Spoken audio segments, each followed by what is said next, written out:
Montana, 1885. The letter arrived on a Tuesday, smelling of ink and desperation. A lonely rancher's plea for a wife. Not for love, not for romance, but because the bank was coming for his land, and a married man, well, he looked more respectable. Rosalind Hart should have burned that letter. A widowed seamstress with a 4-year-old daughter, she had no business playing bride to a stranger. But the promise of safety, of a roof that didn't leak, and a man who might just be desperate enough to accept them, whispered louder than reason. What she didn't know, Gideon Boone wasn't just a rancher with a crumbling homestead. He was a man with ghosts. His brother's unsolved murder, a woman who'd shattered his heart, and debts that ran deeper than the Montana rivers. And when Rosy stepped off that train into the coldest winter Silver Bend had ever seen, she didn't find a husband. She found a war, a battle against a ruthless banker, against a town that wanted her gone, and against the stubborn, wounded heart of a man who'd sworn he'd never love again. This is the story of how fire forged a family. Stick around, darlings, because by the end, you'll believe in second chances and the kind of love that's written in scars, not fairy tales. Hello, welcome to the Weston Romance Channel. If you love stories like this, subscribe to our channel. We're bringing you even greater tales than this one. Chapter 1. The Unexpected Arrival. The wind howled through the empty train station of Silver Bend like a wounded animal, biting at Rosalind Rosie Hart's cheeks as she clutched her 4-year-old daughter Annie tighter against her wool coat. The late afternoon sun did little to melt the snowdrifts piling against the wooden platform, and the air smelled of pine and iron, cold and unyielding. Rosie's breath came out in white puffs as she scanned the deserted station, her gloved fingers trembling around the crumpled letter in her pocket. Gideon Boone, Lone Star Ranch, a fresh start. The words had seemed like a promise back in Chicago. Now, with no one in sight and the shadows growing longer, they felt like a cruel joke. Annie whimpered, pressing her face into Rosie's skirt. "Mama, where's the cowboy?" A crunch of boots on snow made Rosy whirl around. A man stood at the edge of the platform, his broad shoulders blocking what little light remained. He wasn't handsome in the way storybook heroes were. His face was all sharp angles, a jagged scar running from his left eyebrow to his jawline, and his dark eyes held no warmth. His hands, rough and calloused, hung stiffly at his sides, as if he didn't know what to do with them. "You the woman from the ad?" His voice was gravelly, like he hadn't used it in days. Rosy lifted her chin, ignoring the way her stomach twisted. "Rosalind Hart, and you must be Mr. Boone." He didn't smile, just gave a curt nod and reached for her trunk. His sleeve brushed her arm. The contact was brief, but she felt the tension in him, like a coiled spring. The ride to the ranch was silent, save for the creak of wagon wheels and Annie's quiet humming. Gideon hadn't offered a coat, so Rosy wrapped her shawl around Annie, shivering as the wind cut through her dress. She stole glances at him, the way his jaw clenched when the horses stumbled, the way his knuckles whitened on the reins. This wasn't the man from the letters. Those had been polite, almost tender. This man was a stranger, his silence heavy with something unspoken. "How far is the ranch?" she asked. 2 miles, he muttered, "if the snow holds." Annie, sensing the tension, curled into Rosy's side, her small fingers gripping the fabric of her dress. When Lone Star Ranch came into view, Rosy's heart sunk. The house was a weathered 2-story structure, its porch sagging under the weight of winter. A single lantern flickered in the window, doing little to dispel the gloom. The barn beside it leaned precariously, its roof patched with mismatched wood. Gideon didn't apologize for the state of it, just hopped down and hauled her trunk onto his shoulder like it weighed nothing. "Kitchen's warm. was all he said before stomping inside. Rosy exhaled, watching her breath fog in the air. What have I gotten us into? Annie, ever hopeful, tugged her hand. Look, Mama, a dog. A scruffy mutt with one ear missing trotted up, wagging its tail. At least someone here was friendly. The inside of the house was sparse but clean. A cast iron stove glowed in the corner, and a threadbare rug covered the warped floorboards. Gideon dropped her trunk by the stairs and jerked his chin toward the pot on the stove. Stew's hot. Help yourself. Rosy hesitated. Aren't you eating? He shrugged, avoiding her eyes. Ate earlier. A lie. I could see the hollows in his cheeks. Annie, oblivious, clambered onto a chair and peered into the pot. Smells good. Gideon's expression flickered, something almost like guilt, before he turned away. Bedrooms are upstairs. Yours is on the left, mine's at the end. Then he was gone, the door closing softly behind him. Upstairs, Rosy found a small room with a narrow bed, a wash basin, and a single candle. No curtains, no decorations, just 4 walls and a draft that seeped through the cracks. Annie bounced on the mattress, giggling when it creaked. Is this our new home, Mama? Rosy forced a smile. For now, sweetheart. She unpacked their meager belongings, a hairbrush, Annie's doll, the Bible her mother had given her. Outside, the wind rattled the window pane, and somewhere in the distance, a wolf howled. Annie's smile faded. Is the cowboy mad at us? Rosy smoothed her daughter's hair. No, darling, he's just quiet. But the question gnawed at her. Why had Gideon Boone brought her here if he clearly didn't want them? Later, after Annie had fallen asleep, Rosy crept downstairs. The house was eerily still. She found Gideon in the barn mending his saddle by lantern light. He didn't look up when she entered. You should rest, he said, his voice rough. Rosy crossed her arms. I'd rest easier if I knew what I was walking into. Gideon's hands stilled. For a long moment, he said nothing. Then, the ad said it was a marriage arrangement. It did, but it didn't say you'd look at me like I'm a rattlesnake about to strike. That got a reaction, a flash of something raw in his eyes before he schooled his features. I'm not good with people. She snorted. That's obvious. Gideon set the saddle aside and stood, his frame towering over her. Listen, Mrs. Hart, I needed a wife to help secure the ranch. You needed a fresh start. That's all this is. Rosy held his gaze, unflinching. Mr. Boone, I didn't travel halfway across the country to be tolerated. Either we're partners in this, or I'm on the next train out. For the first time, Gideon looked at her, really looked at her. The lantern light softened his edges, revealing the exhaustion in his face, the shadows under his eyes. You're stubborn, he muttered. Rosy smiled faintly. So I've been told. A beat of silence, then so quiet she almost missed it. The bank's trying to take the ranch. I'm behind on payments. A wife makes me look stable, like I'm settling down. Rosy's chest tightened. So that was it. Not a love match, not even companionship, a business transaction. She should have been angry. Instead, she felt a pang of understanding. She knew what it was like to be desperate. And Annie? Gideon exhaled. I'll not send her away, but I don't know the first thing about kids. Rosy studied him, the way his shoulders slumped under an invisible weight, the way his calloused fingers flexed at his sides. This wasn't the villain she'd half expected, just a man backed into a corner.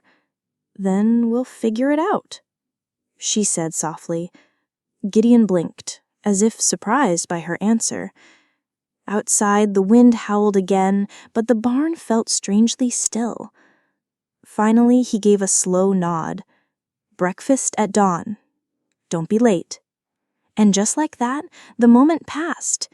But as Rosie walked back to the house, snowflakes catching in her hair, she couldn't shake the feeling that something had shifted. Whether it was for better or for worse, only time would tell. Chapter 2. The Man Behind the Letter. The morning sun had barely touched the horizon when Rosie woke to the sound of boots stomping downstairs. She blinked against the pale light filtering through the frost-covered window, her breath visible in the cold air. Annie still slept soundly beside her, curled into a tight ball beneath the thin quilt. For a moment, Rosie allowed herself the luxury of stillness until the sharp clang of a pot from the kitchen below shattered the illusion. Gideon Boone was already awake, and from the sound of it, he wasn't in a welcoming mood. She dressed quickly, her fingers numb as she buttoned her dress, then pressed a kiss to Annie's forehead before stepping into the hallway. The floorboards groaned under her weight, announcing her presence before she even reached the stairs. The kitchen was warmer than the rest of the house, thanks to the iron stove crackling with fire. Gideon stood with his back to her, pouring coffee into a chipped tin cup. He didn't turn around. "You're late," he muttered. Rosie's eyebrows shot up. "Late for what, exactly? I wasn't aware we had a schedule."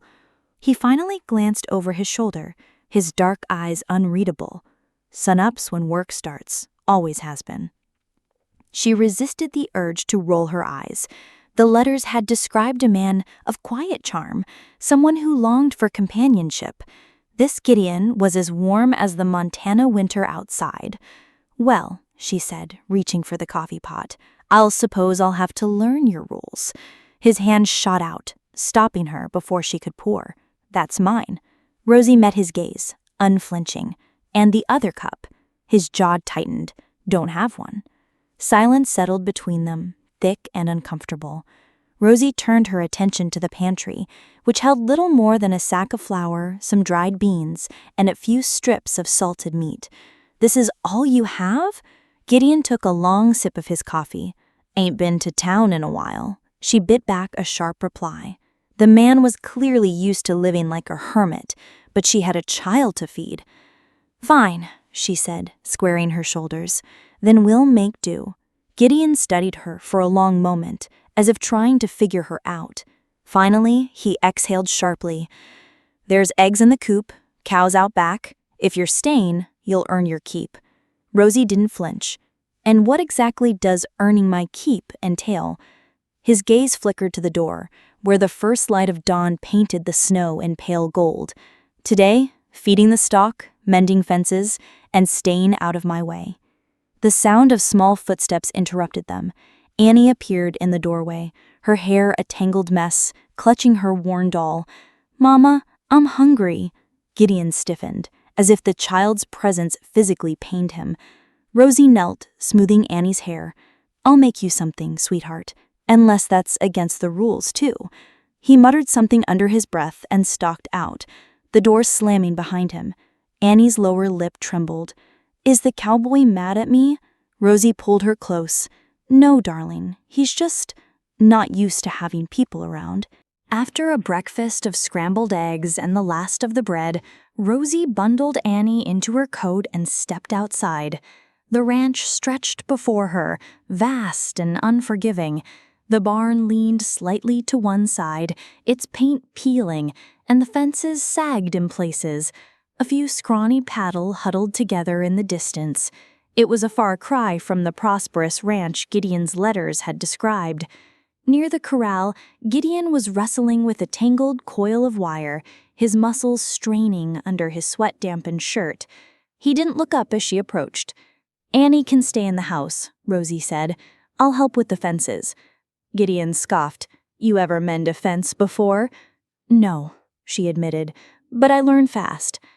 For the next hour, she did just that, holding posts steady while Gideon hammered, passing him wire cutters when needed, biting her tongue when he barked orders. The work was hard, her fingers quickly turning raw from the cold and the rough wire, but she refused to complain. Around mid-morning, a grizzled older man rode up on a sway-backed horse. "Morning, Gideon," he called, tipping his hat. "Who's this?" Gideon barely glanced up. "Rosy, the woman from the ad." The man's eyes widened. "Well, I'll be. Didn't think you'd actually go through with it." Rosy wiped her hands on her skirt. "And you are?" "Jester," he said with a grin. "Been working this land longer than Gideon's been alive." Gideon's jaw clenched. "Chester, the south fence is down. Take a look." Chester chuckled, unfazed by the dismissal. "Sure thing, boss. Nice meeting you, ma'am." As Chester rode off, Rosy turned to Gideon. "You didn't tell anyone I was coming?" He yanked a nail free with more force than necessary. "Ain't their business." She studied his profile, the stubborn set of his jaw, the shadows under his eyes. "You're ashamed." His hand stilled. "What?" "That's why you didn't tell anyone. You're ashamed you had to resort to a mail-order bride." Gideon's eyes flashed, but he didn't deny it. "This ranch was supposed to be my brother's. He knew how to run it, how to talk to people. Me? I'm just the one left holding the pieces." The raw honesty of the admission caught her off guard. For the first time, she saw past the gruff exterior, to the grief, the guilt. What happened to him? Gideon's grip on the hammer tightened. Rustlers. Tried to stop them. Didn't end well. The words were clipped, but the pain behind them was unmistakable. Rosy hesitated, then placed a hand on his arm. "I'm sorry." He flinched at the contact, pulling away as if burned.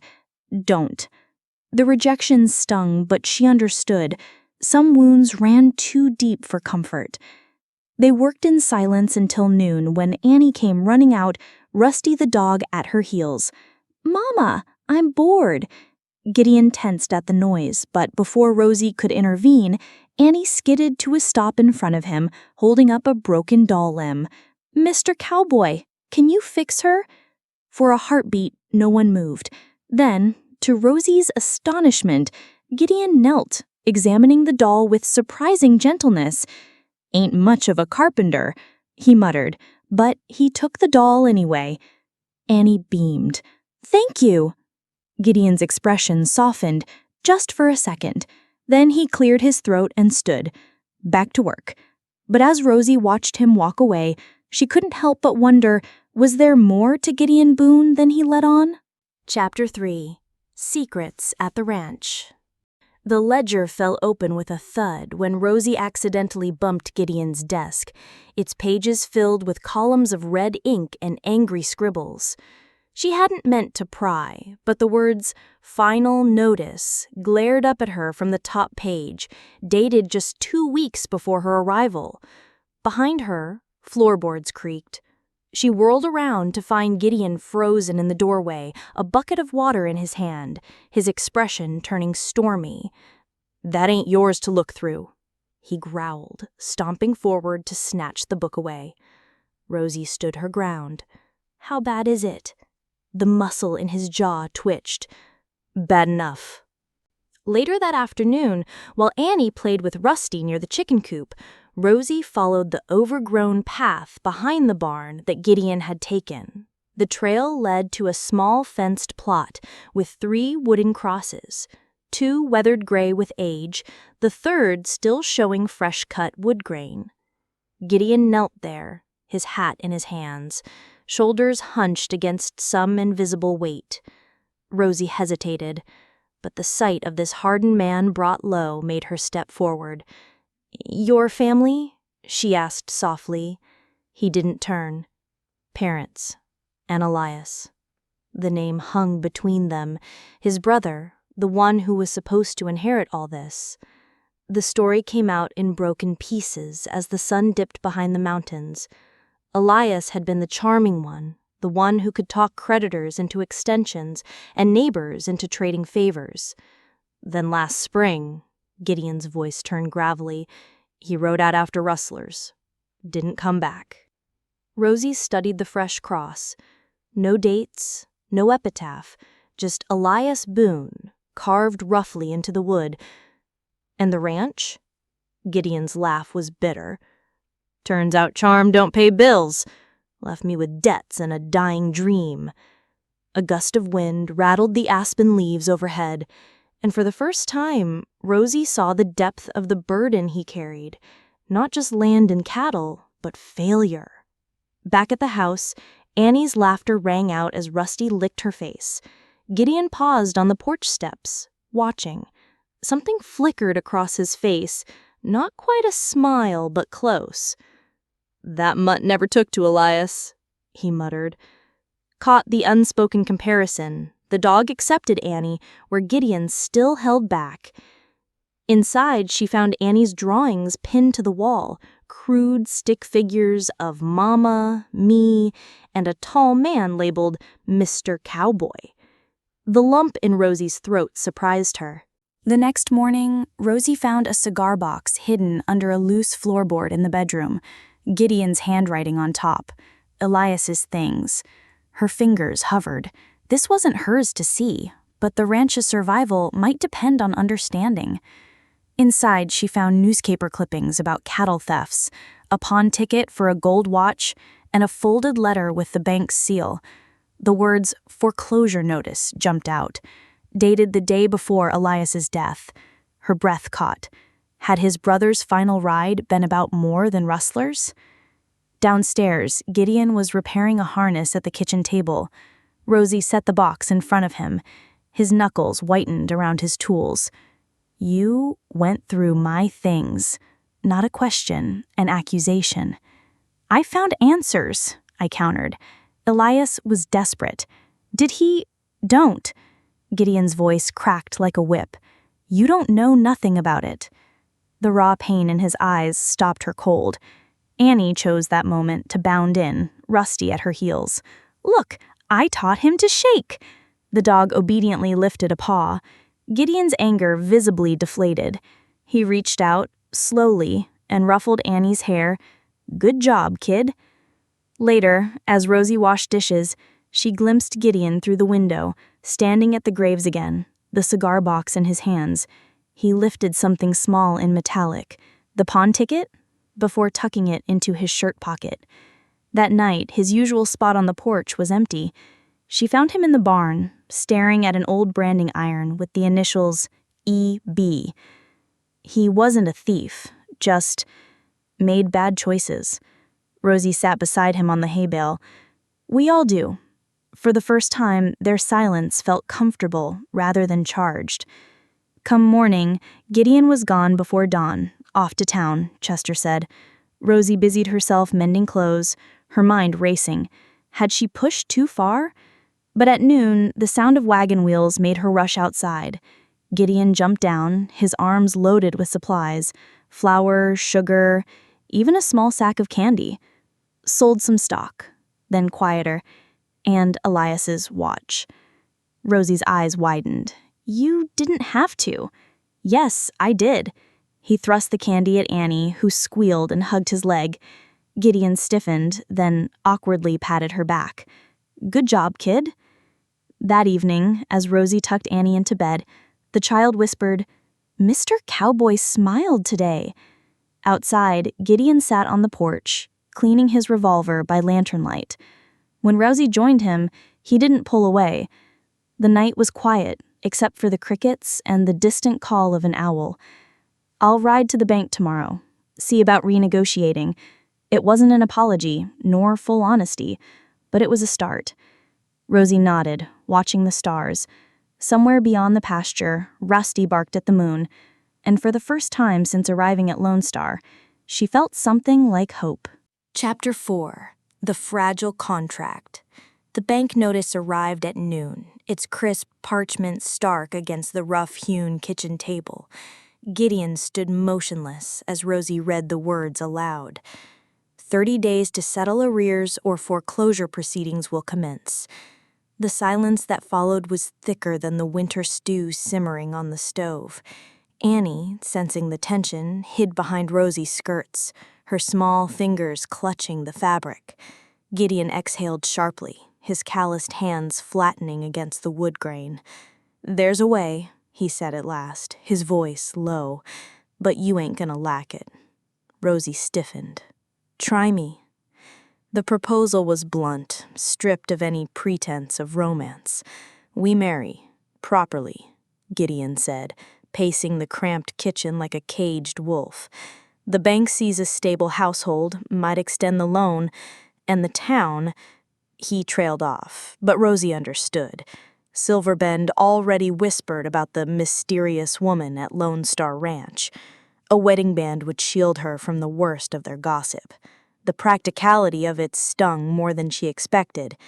"So I'm to be your business partner, then," she said flatly. Gideon's gaze flicked to Annie, peeking around the doorway. "And I'm to be the roof over her head." The unspoken "you owe me" hung between them. They struck the deal at sundown, seated across from each other at the table like adversaries negotiating a truce. Rosie's terms were non-negotiable. Separate bedrooms, no expectations of intimacy, and Annie's safety guaranteed.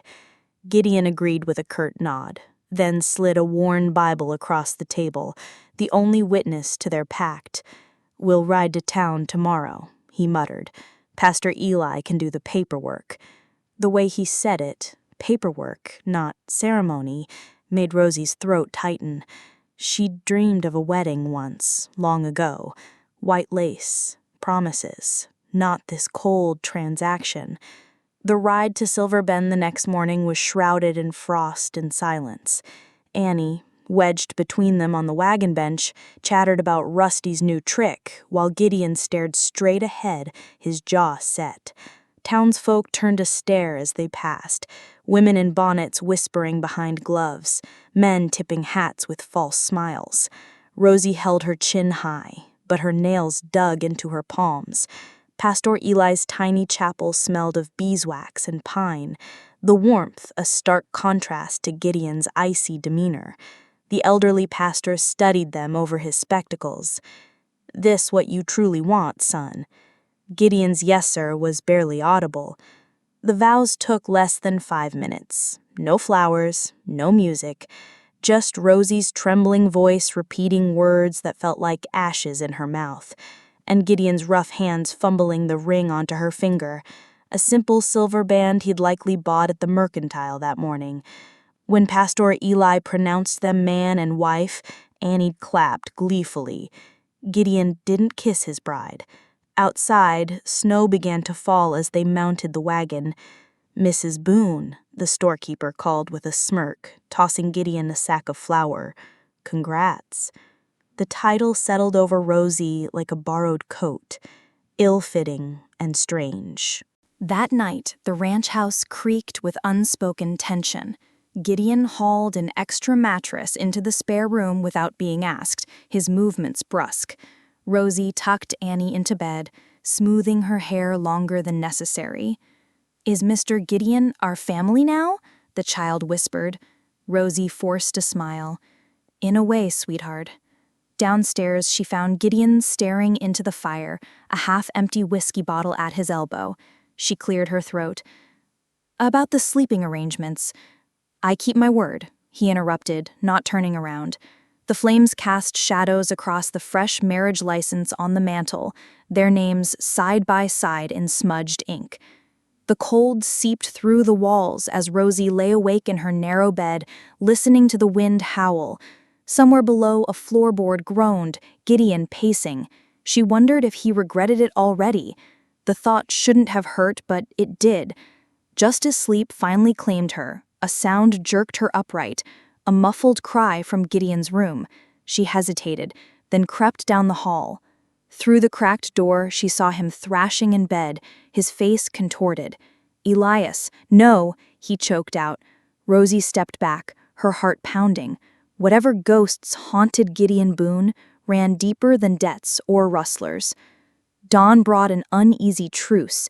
Gideon was already gone when Rosie descended, but a pot of coffee steamed on the stove, a small peace offering. She found him in the barn, mucking stalls with violent efficiency. "Bad dream?" she ventured. His fork stilled. "Don't." The warning was clear, but Rosie had survived worse than a man's temper. "We're partners now," she said firmly. "Pretend or not, secrets fester." Gideon's laugh was bitter. "You want secrets? Fine. The bank ain't the only one after this land. Before she could ask, Rusty barked wildly. Riders were coming. 3 men on lathered horses reined up in the yard, their dusters caked with trail grime. The leader, a hawk-nosed man with a silver star, tipped his hat. "Morning, Boone. Heard you got yourself a wife." Gideon stepped in front of Rosy, his posture rigid. "What do you want, Marshal?" The lawman's smile didn't reach his eyes. "Just checkin' if you've reconsidered our offer. Price is still good." Gideon's hand hovered near his revolver. "Land's not for sale." As the riders left, Rosy caught the marshal's parting words.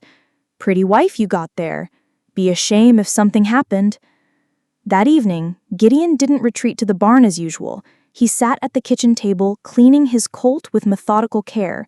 Rosy set a plate of beans before him. "Who were those men?" she asked quietly. The gun clicked as he reassembled it. Silas Caldwell's hired dogs. He met her eyes for the first time all day. "You should take Annie and go." Rosy didn't flinch.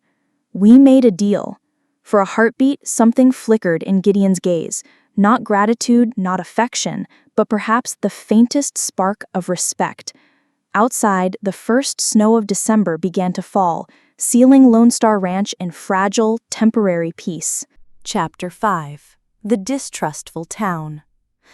The mercantile's bell jingled like a warning as Rosy stepped inside, Annie's small hand clutched tightly in hers. The chatter of women near the fabric bolts died instantly. Behind the counter, Old Man Haggerty barely glanced up from his ledger. Rosy kept her shoulders straight as she moved toward the flour barrel, but the whispers followed like a trail of gunpowder. "Mail order bride, they say. Heard she's already spending his money."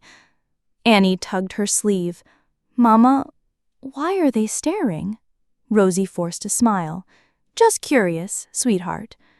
But the way the shopkeeper's wife, Mabel Thornton, sniffed and turned away said otherwise. Mabel was Silver Ben's self-appointed moral compass, a woman whose stiff lace collars and pinched lips hid a tongue sharper than a skinning knife. As Rosy counted out coins for salt, Mabel's voice carried across the store. "A shame, really. A decent man like Gideon Boone, tricked by some city girl looking for an easy life." The other ladies tittered behind their gloves. Rosy's face burned, but before she could respond, the door slammed open. Gideon stood framed in the doorway, snow dusting her shoulders, his eyes scanning the room until they landed on her. The whispers cut off like a noose tightening. "Forgot the damn shopping list," Gideon growled, stomping toward Rosy. He didn't touch her, but his presence at her shoulder was a silent claim. Mabel recovered first. "How fortunate you've come, Gideon. We were just admiring your wife." The pause before the word dripped poison. Gideon's jaw worked. "Ain't nothing to admire but her sense, unlike some." Mabel's smile turned brittle. "Of course, the one wonders, why would a woman of refinement," her gaze swept Rosy's patched dress, "settle for a failing ranch?" The store held its breath. Gideon's knuckles whitened around the flour sack. The walk home was silent, except for the crunch of snow underfoot. Annie skipped ahead, oblivious, while Rosy seethed. "You didn't have to defend me," she muttered. Gideon adjusted the heavy grain sack on his shoulder. "Wasn't defending you, just don't like busybodies." The words stung more than Mabel's barbs. Rosy stopped dead. "You think I'm a gold digger too, don't you?" Gideon's hesitation lasted a heartbeat too long. "I think," he said carefully, "that desperate people do desperate things." The unspoken, "like both of us," hung between them as Annie laughed at Rusty chasing a snowflake. That night, Rosy took out her frustration on the bread dough, kneading it like it was Mabel Thornton's neck. Gideon sat at the table, ostensibly mending a bridle, but his gaze kept flicking to her. Finally, he spoke. "Town's always been like that, after Elias died." He trailed off, but Rosy understood. The Boones were once respected. Now they were prey. She wiped flour-covered hands on her apron. I don't care what they think, but I won't have Annie treated like an outcast." Gideon's nod was barely perceptible. "There's a social next week. Church fundraiser." Rosy blinked. "You want us to go?" He stood abruptly. "Want don't matter. Appearances do." The days crawled by, each trip to town a fresh ordeal. The butcher accidentally gave Rosy rancid meat. The schoolmarm eyed Annie like she carried lice. Only Pastor Eli treated them normally, tipping his hat when they passed the chapel. "Pay them no mind, Mrs. Boone," he said kindly after one particularly brutal encounter at the post office. "Fear makes folks cruel." Rosy almost laughed. What did these people have to fear from her? Unless, "Pastor, did something happen with the last woman Gideon courted?" The old man's eyes clouded. "Best ask your husband that." The answer came from an unexpected source, Chester, who showed up one evening with a bottle of whiskey and a warning. "That marshal's been asking about you in town," he told Gideon, who stiffened. "Says Caldwell's got new investors wanting your water rights." Rosy, darning socks by the fire, pricked her finger. "Who's Caldwell?" The two men exchanged glances.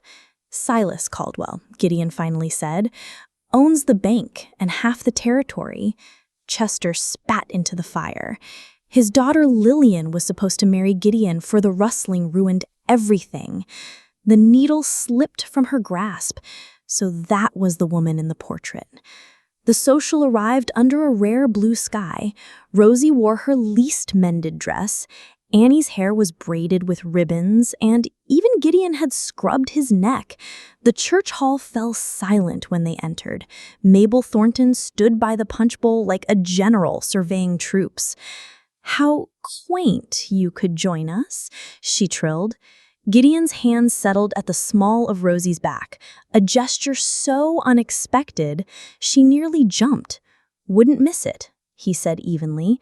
Then, to Rosy's shock, he guided her toward a group of ranchers' wives. "Ladies, meet my wife."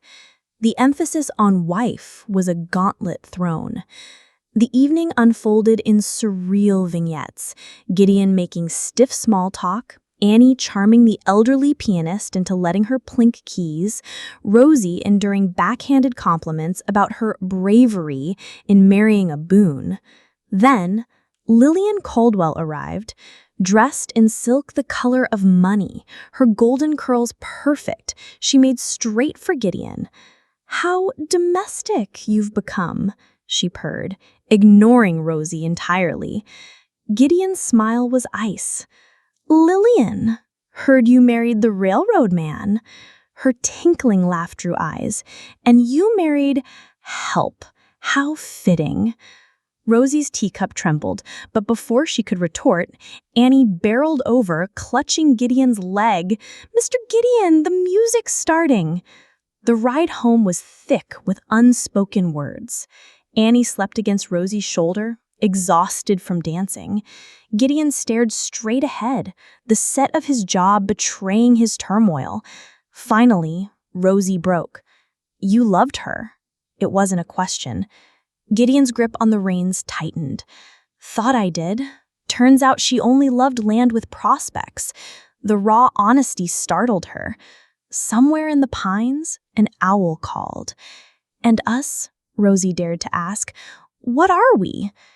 Gideon was silent so long she thought he wouldn't answer. Then softly, "A means to an end, for both of us." The truth should have hurt. Instead, it felt like the first real thing between them. Chapter 6. Bonds That Form. The scream tore through the dawn quiet like a gunshot. Rosy bolted upright in bed, her nurse's instincts firing before her mind caught up. Outside, men shouted, horses whinnied, and beneath it all, the wet, ragged breathing of someone in terrible pain. She threw on her shawl and ran downstairs, nearly colliding with Gideon as he burst through the door, his arms slick with blood. "It's Hank," he gritted out. Horse rolled on him. Through the open door, Rosy saw the circle of ranch hands hovering uselessly around a writhing figure in the dirt. Without thinking, she grabbed the kitchen knife and a clean dish towel. Boil water, now. The scene in the yard was chaos. Hank, a grizzled cowboy with a beard like tumbleweed, clutched his ribs, his face gray with pain. Legs busted, someone muttered. Rosy knelt in the dirt, ignoring how the men stiffened at a woman's interference. She ran practiced hands along Hank's torso. No punctured lungs, thank God. Then to his left leg. The angle was wrong. The bone pressing against skin. You, she pointed to the youngest hand. Fetch 2 straight boards and strips of cloth. The boy gaped until Gideon snapped, move. Then quieter, to Rosy, you know what you're doing. She didn't look up from cutting Hank's pant leg away. Philadelphia General Hospital, 3 years. Hold his shoulders. Setting a bone was ugly work. Hank's howl sent crows scattering from the barn roof. But Rosy's hand stayed steady. Gideon crouched at Hank's head, kept the man still with sheer willpower, his forearms corded with strain. When the bone finally slid back into place with a sickening pop, even the hardened her ranch hands winced. Rosy splinted the leg with boards and torn sheets, her fingers flying. You'll live, she told Hank, as she tied the last knot, but no riding for 6 weeks. The old cowboy's sweat-slick-faced crumpled. But the cattle drive. Gideon cut him off. You'll draw wages same as always. The look Hank gave him held decades of loyalty. Word spread faster than a prairie fire. By noon, every hand on Lone Star Ranch looked at Rosy differently, not just as the boss's wife, but as someone who gotten her hands dirty for one of theirs. Even Chester, usually as talkative as a stone, brought her a cup of coffee strong enough to strip paint. Elias would have liked you, he said abruptly, then wandered off before she could respond. Gideon, howling water to the bunkhouse, paused just long enough to mutter, didn't know you were a sawbones. Rosy wrung out a bloodied cloth. There's a lot you don't know about me. For once, he didn't argue. That evening, as Rosy sterilized needles to stitch a gash on another hand's arm, courtesy of a spooked mare, Annie held court on the bunkhouse steps, demonstrating how to make a sling with Rusty as her patient. The men chuckled, playing along, their earlier wariness thawing. Only Gideon stood apart, leaning against the corral fence, watching. Rosy joined him, her apron still streaked with Hank's blood. She's good with them, he observed. The unspoken like you hung between them. Rosy studied his profile, the new softness around his eyes when he looked at Annie. They're good men, she said simply. Gideon's boots scuffed the dirt. They're starting to respect you. Respect turned to something like awe when Rosy diagnosed the cook's stomach ailment as bad whiskey and prescribed charcoal and rest. By week's end, a steady stream of ranch hands found excuses to visit the main house, a twisted ankle here, a persistent cough there. Gideon pretended annoyance, but Rosy caught him watching with something almost like pride. Late one night, she found a carved wooden doll outside Annie's door. Crude, but carefully sanded smooth. No note, but the scent of pine and saddle leather clung to it. When she pressed Chester the next morning, the old cowboy spat tobacco and grinned. Ain't boss touched a whittling knife since he was 12. The fragile piece shattered when Hank's daughter rode in from the next county, a fierce-eyed woman named Martha, who took one look at her father's splint and rounded on Rosy. You the one set this? Before Rosy could answer, Martha grabbed her hand and pumped it hard. Thank you. Pa's too proud her doctors. Then to Gideon. Heard you're short-handed for the drive. I'll take his place. Gideon's brows shot up. Martha crossed her arms. I can outride half your boys. The ranch hands chuckled until Gideon held up a hand. Can you shoot? Martha's smile was all teeth. Better'n you. To everyone's shock, Gideon nodded. Be ready at first light. The night before the cattle drive, the ranch buzzed with activity. Guns cleaned, saddles oiled, supplies packed. Rosy organized medical kits with Martha's help, the two women bonding over rolled bandages and bitter coffee. Gideon appeared in the doorway, his hat in his hands, a gesture Rosy had never seen before. A word. Outside, the setting sun painted the prairie gold. You'll be alone here for 2 weeks, he said, uncharacteristically hesitant. Silas Caldwell's men. We'll be fine, Rosie interrupted. Gideon's jaw worked. Then, shockingly, he pulled a small revolver from his belt. It's loaded. Chester'll check on you. The weight of the gun in her palm felt like trust. At dawn, Rosie stood on the porch with Annie as the men mounted up. Gideon lingered last, adjusting his saddle with unnecessary focus. "Gideon," she called.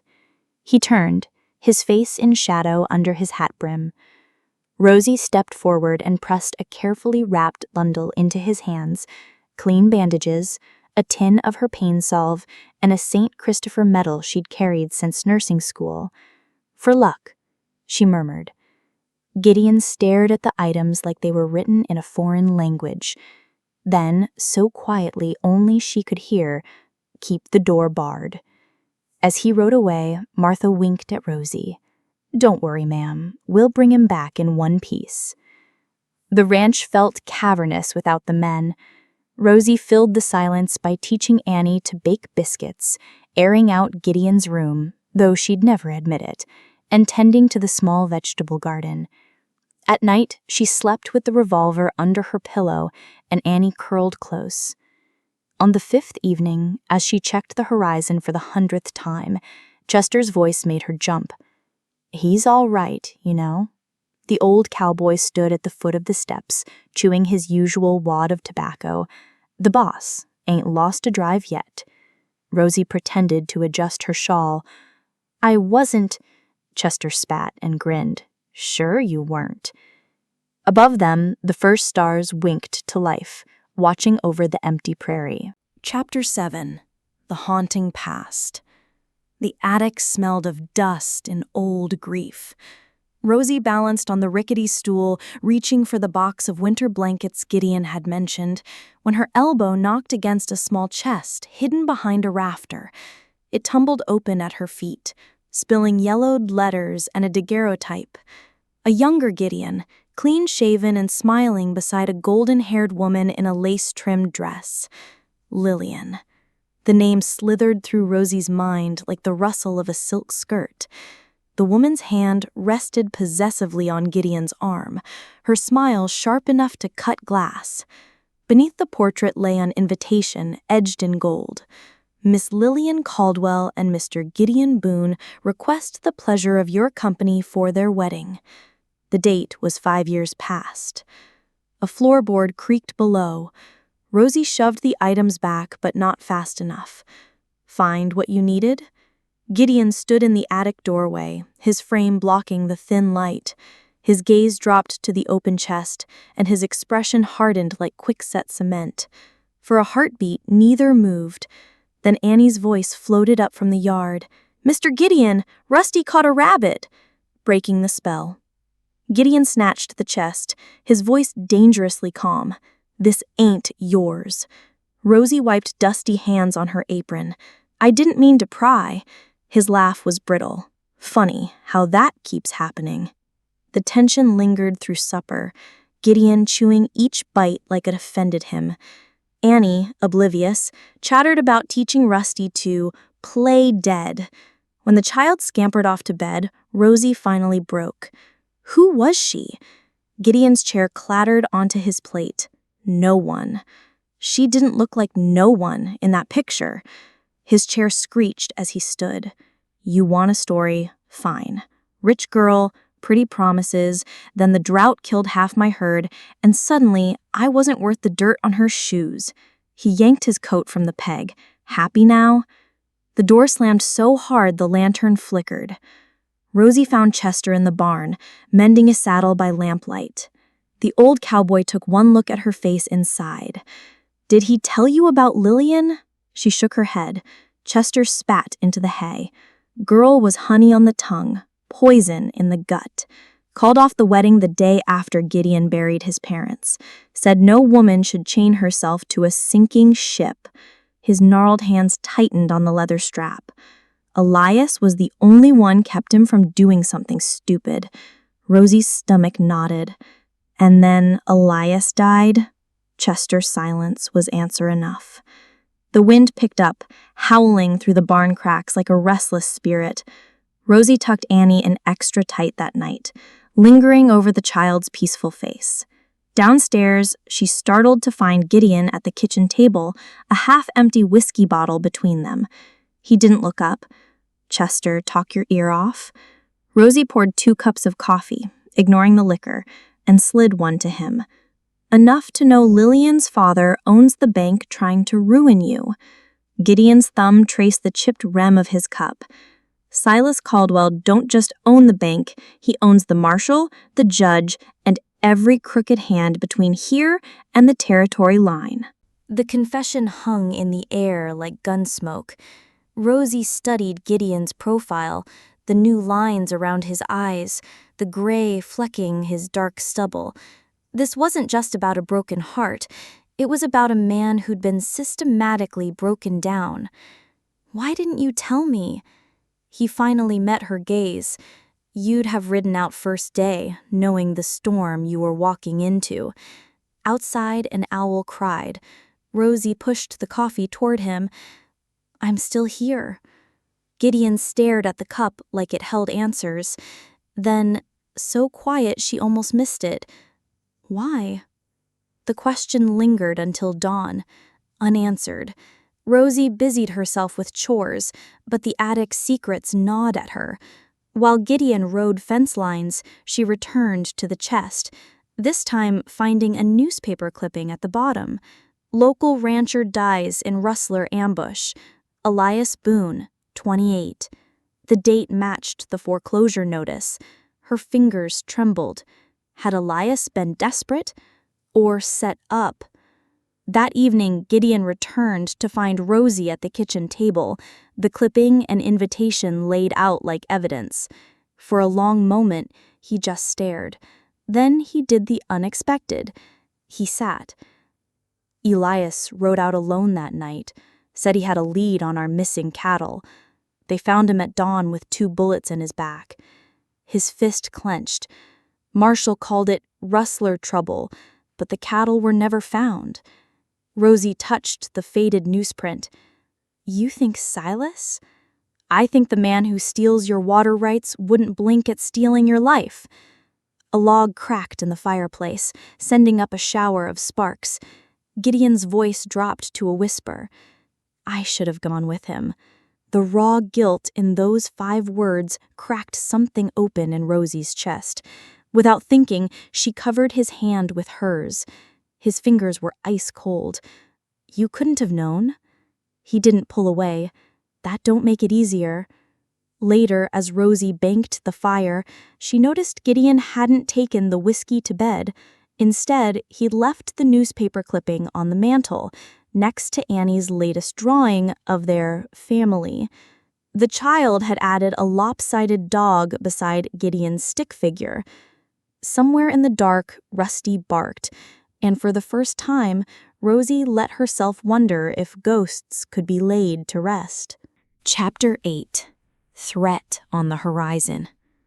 The crunch of carriage wheels on gravel sent Rosy's head snapping up from the laundry tub. A sleek black buggy pulled by 2 matched bays rolled into the yard, its polished wood gleaming like a beetle's shell in the midday sun. The man who stepped out wore a tailored suit and a smile that didn't reach his eyes. Silas Caldwell. Rosy's wet hands froze against her apron as he tipped his hat. "Mrs. Boone, what a pleasure." His gaze slithered over her, lingering where the sun had dampened her neckline. Behind her, the cabin door creaked open, Annie peeking out with Rusty growling at her feet. Silas's polished boots kicked up dust as he approached. "I came to offer my condolences on your marriage." The pause before the word dripped venom. Rosy wiped her hands slowly, buying time. "We're doing just fine, Mr. Caldwell." His chuckle was the sound of coins clinking. "Come now, a woman like you, tied to that failing ranch." He stepped closer, the scent of bay rum and cigars choking the clean air. His gloved hand brushed her wrist. "All it takes is a little gratitude." Rusty's snarl turned vicious. Annie darted forward, clinging to Rosy's skirts. "Mama, who's the fancy man?" Silas's smile widened. "Why, hello there!" A shotgun cocked with a sound like splitting ice. Gideon stood 10 feet away, the barrel leveled at Silas's chest, his face a thundercloud. "You've got 3 seconds to get off my land." Silas didn't flinch. "Now, Boone, is that any way to greet your banker?" Gideon's finger tightened on the trigger. 1. For a heartbeat, no one breathed. Then Silas sighed, brushing invisible lint from his sleeve. "No need for dramatics. I merely came to remind you the foreclosure date stands. Unless—" his gaze flicked to Rosy. "Perhaps your wife would like to discuss alternative arrangements."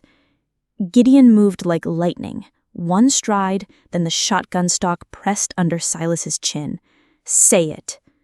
Silas's laugh wheezed against the pressure. "You always were a hothead, like your brother." The name Elias hung between them, a lit fuse. Rosy pried the gun from Gideon's white-knuckled grip. "Not in front of Annie," she murmured. The child had buried her face in Rusty's fur, trembling. Silas straightened his cravat, unfazed. "Winter's coming, Boone. You can't shoot the cold." He strolled back to his buggy, pausing to flick a business card into the dirt. "My office is always open, Mrs. Boone, for negotiations." The whip cracked, spraying gravel as the carriage rolled away. Gideon didn't lower the gun until the dust settled. Then he turned on Rosy, his voice raw. "You let him touch you?" The accusation stung. "I was handling it." "Like hell." He kicked the laundry tub, sending soapy water sloshing. Annie burst into tears. Instinctively, Rosy reached for her, but Gideon got there first, scooping the child up with surprising gentleness. "Hush now," he muttered, awkwardly patting her back. "Ain't nobody gonna hurt you." Over Annie's head, his eyes locked with Rosy's. A silent promise or a warning?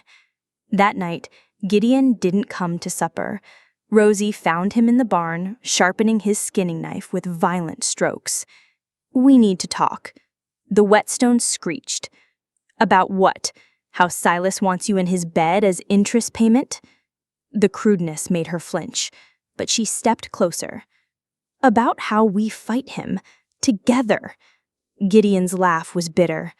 "You still don't get it. That man owns the law in this territory. Only reason we're still standing is because he enjoys watching me squirm." A rustle in the hayloft made them both tense. Chester peered down, his face grim. "Rode into town earlier. Silas's got new papers on the ranch. Says the original deed's invalid." Gideon's knife stilled. "On what grounds?" "Claims Elias signed it over before he died." The old cowboy spat. "Forgery, if you ask me." Rosy's mind raced. Is there anyone who could testify otherwise? Chester and Gideon exchanged a look. "Pastor Eli," Gideon said slowly, "witnessed the will, but he won't cross Silas." The oil lamp guttered, casting long shadows. Rosy straightened her spine. "Then we find another way. Martha returns with the cattle drive money soon. It won't be enough," Gideon interrupted. He reached into his shirt, pulling out a faded photograph. Elias standing before the ranch house, young and grinning. "I built this place with him. Won't let Silas take it." The raw devotion in his voice struck Rosy silent. For the first time, she saw past the anger to the man beneath, the one who'd loved deeply and lost everything. At dawn, Rosy awoke to the sound of hammering. Through the window, she saw Gideon nailing fresh planks across the barn doors, his breath fogging in the cold air. On the porch steps sat a bundle, her revolver, freshly cleaned, and a box of shells. The message was clear. prepare for war.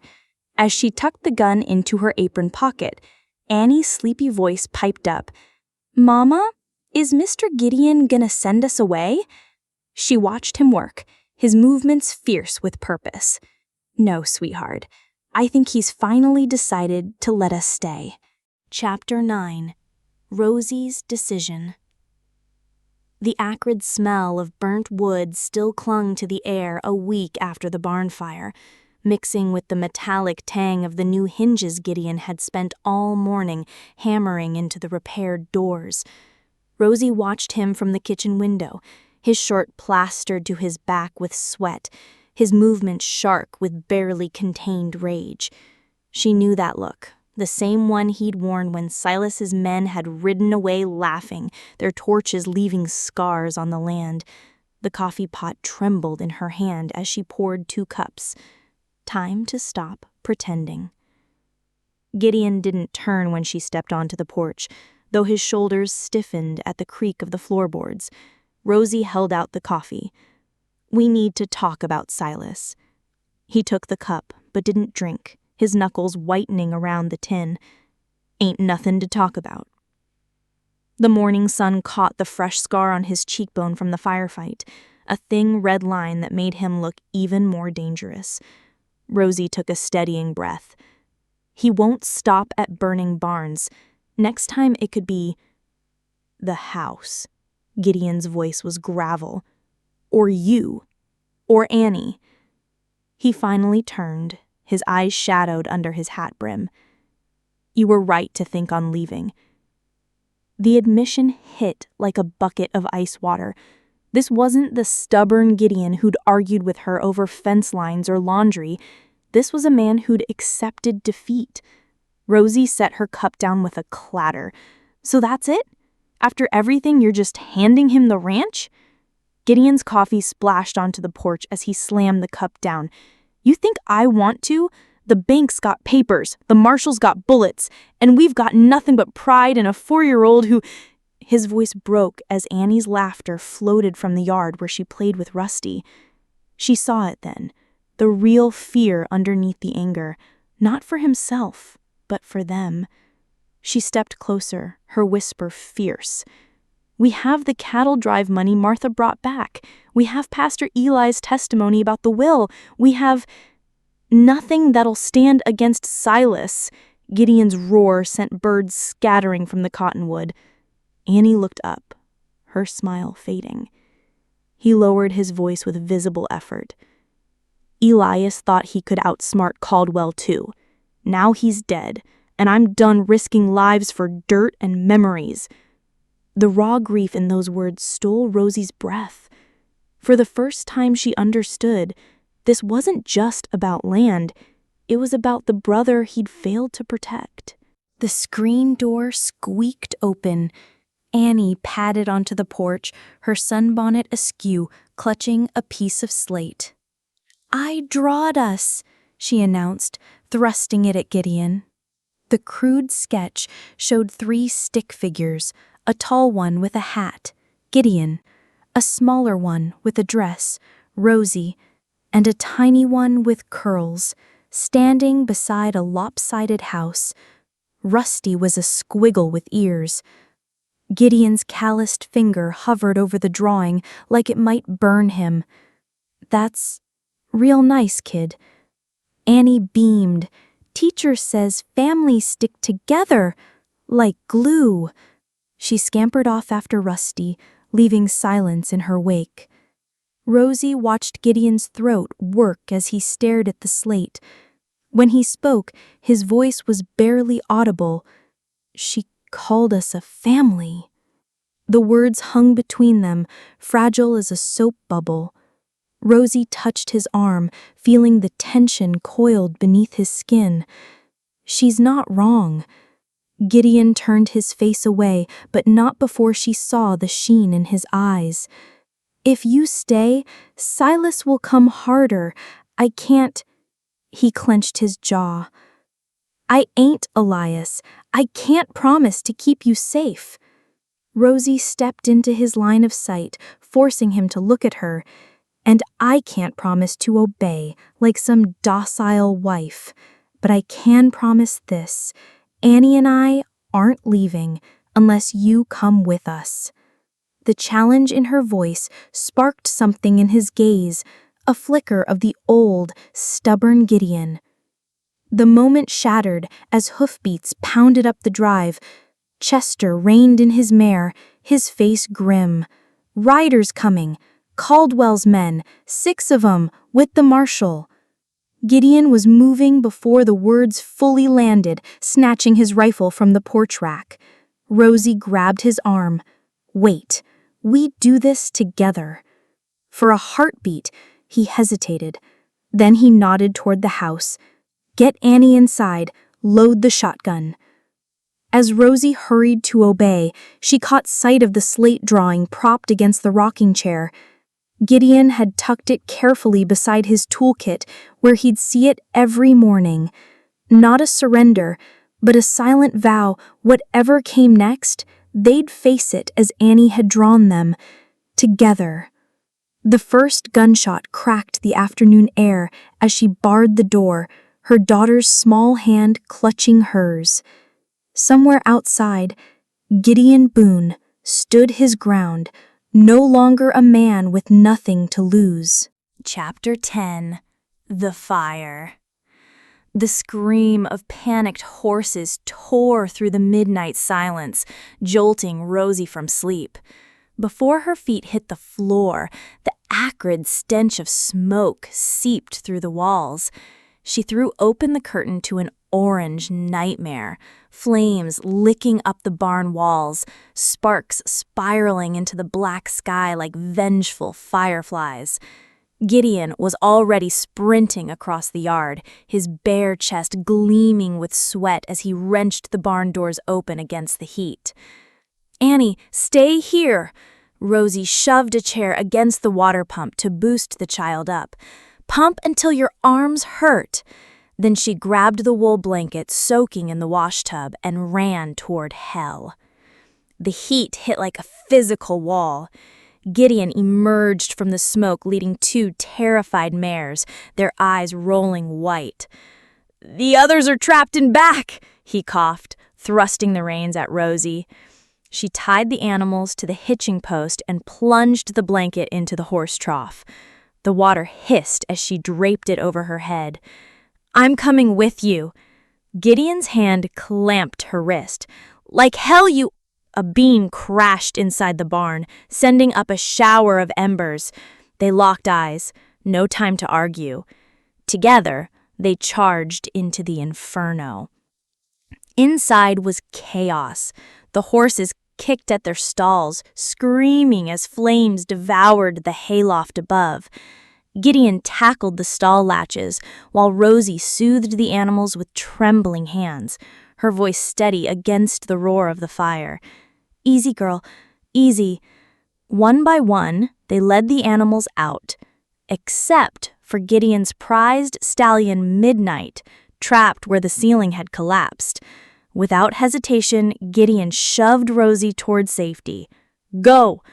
She stumbled into the yard just as he vanished back into the smoke. The next minutes stretched into eternity. Rosy herded the coughing horses farther from the blaze, her eyes glued to the barn entrance. When Gideon finally staggered out with Midnight's halter in his fist, his left arm hung limp, the skin blistered. The stallion followed, his flanks streaked with soot, but alive. Gideon collapsed to his knees as the barn's roof caved in with a thunderous crash. Behind them, Annie's tiny arms pumped furiously at the well, her nightgown soaked with effort. "Mama, the water's coming!" Dawn revealed the damage: blackened timbers, the acrid smell of wet charcoal, and the hollow silence where the barn had stood. Gideon poked through the wreckage with his good arm, his face granite. This wasn't no accident. He held up a twisted metal can, the stench of kerosene still clinging to it. Rosy's stomach turned. Silas's warning echoed in her mind. Winter's coming. This was his opening move. Annie tugged her sleeve, her face smudged with ash. "Will the horsies be cold tonight?" The question cracked something open in Rosy's chest. By noon, the first wagon arrived. Martha drove it, her face grim beneath her hat. Heard what happened. She unloaded sacks of feed and a bundle of clean bandages. Behind her came Mrs. O'Leary, the midwife, with a pot of burn salve and a ham. "For the men working," she said simply. Even Haggerty's wife brought a basket of eggs, though her eyes darted around like she expected Silas's men to leap from the bushes. Rosy stood stunned as the offerings piled up, whispered acts of rebellion against Caldwell's reign. The real surprise came at sundown. Mabel Thornton's fancy buggy rolled into the yard, the town's foremost gossip clutching a bolt of canvas. "For temporary shelters," she announced, as if daring anyone to comment. Behind her, a line of women from the church carried quilts and jars of preserves. Gideon watched from the corral, his bandaged arm forgotten. "Why are they helping?" Rosy pressed a quilt into his hands. "Because some folks are tired of being afraid." The fabric was embroidered with a Bible verse, "Defend the weak." Gideon's throat worked as he turned away. That night, they camped in the yard, the Hands, Martha, Chester, and a dozen townsfolk who'd stayed to help rebuild. Someone produced a fiddle, another a jug of something strong. Laughter rang out under the stars, defiance in every note. Rosy found Gideon staring at the charred ruins, his profile etched in moonlight. "We can't fight Silas with quilts and fiddle songs," he muttered. She touched his uninjured arm. "No, but we can fight him with this." She gestured to the crowd, the baker's wife sharing bread, the blacksmith's daughter arm-wrestling a cowboy. A community. The moment shattered as Rusty began growling. A lone rider approached, his face shadowed by his hat. Every hand went to their weapons, until the man lifted a familiar Stetson. "Pastor Eli?" Rosy squinted. The old man dismounted, his saddlebags bulging. "Heard you could use supplies." He nodded towards the church group. "Mabel's got her faults, but she's right about one thing. Caldwell's gone too far this time." Gideon's voice was wary. "You willing to testify about Elias's will?" The pastor's smile was grim. "When the time comes." As the embers of both the fire and the party died, Rosy tucked Annie into a nest of donated quilts. The child's soot-streaked face was serene. "Mama, is this what family feels like?" Outside, Gideon's low voice mingled with the men's plans for tomorrow's rebuilding. Rosy kissed Annie's forehead. "Yes, baby, this is exactly what it feels like." Through the window, she saw Gideon accept a cigar from Chester, his first step towards the circle of light. The ranch might be wounded, but it wasn't broken, and neither were they. Chapter 11. The Spring Dance. The package sat at the foot of Rosy's bed like a coiled secret, wrapped in brown paper and tied with twine. She hesitated before pulling the string, the paper falling away to reveal folds of emerald green silk that shimmered like new leaves in sunlight. A dress, one far finer than anything she'd owned even back east. Annie gasped, her small fingers hovering over the fabric. "It's like a princess dress!" Rosy turned to find Gideon leaning in the doorway, his hat in his hands, a muscle jumping in his jaw. "For tonight," he muttered. "Can't have my wife looking like she sewed her gown from feed sacks." Before she could thank him, he was gone, his boots heavy on the stairs. The town hall buzzed with lantern light and fiddle music, the air thick with the scent of beeswax and rosewater. Rosy smoothed the emerald silk over her hips, acutely aware of the whispers trailing her like a second shadow. Gideon, clean-shaven and stiff in a navy suit, offered his arm with a gruff, "Ready?" Annie, clutching Martha's hand in her own starched pinafore, waved excitedly. "You look pretty, Mama!" Rosy took a steadying breath.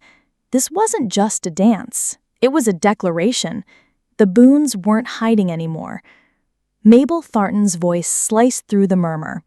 "How resourceful of you to find such a dress, Mrs. Boone. though I suppose desperate women learn to be creative.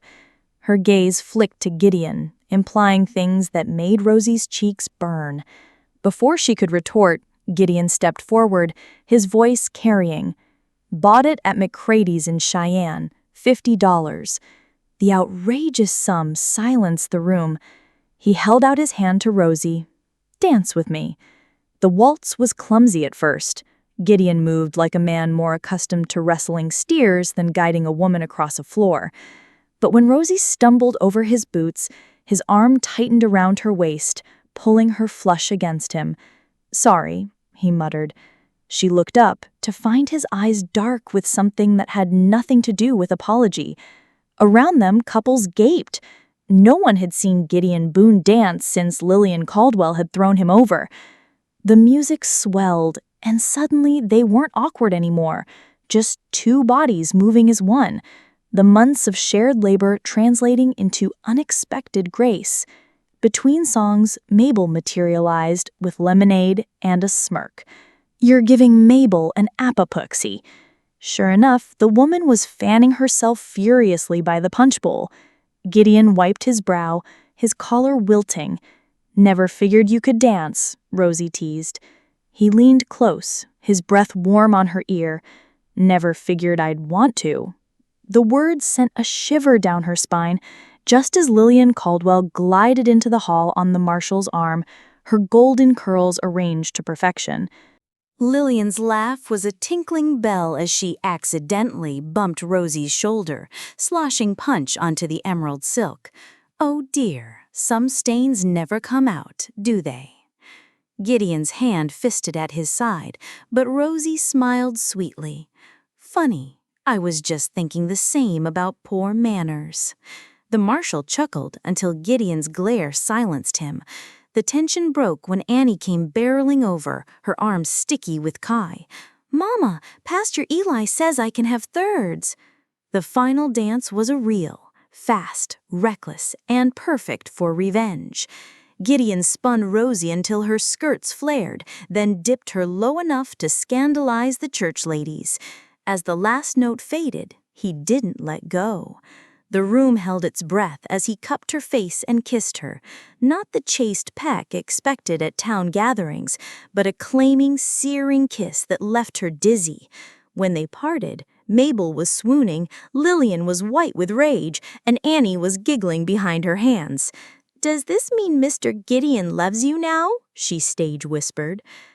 The ride home was thick with unspoken words.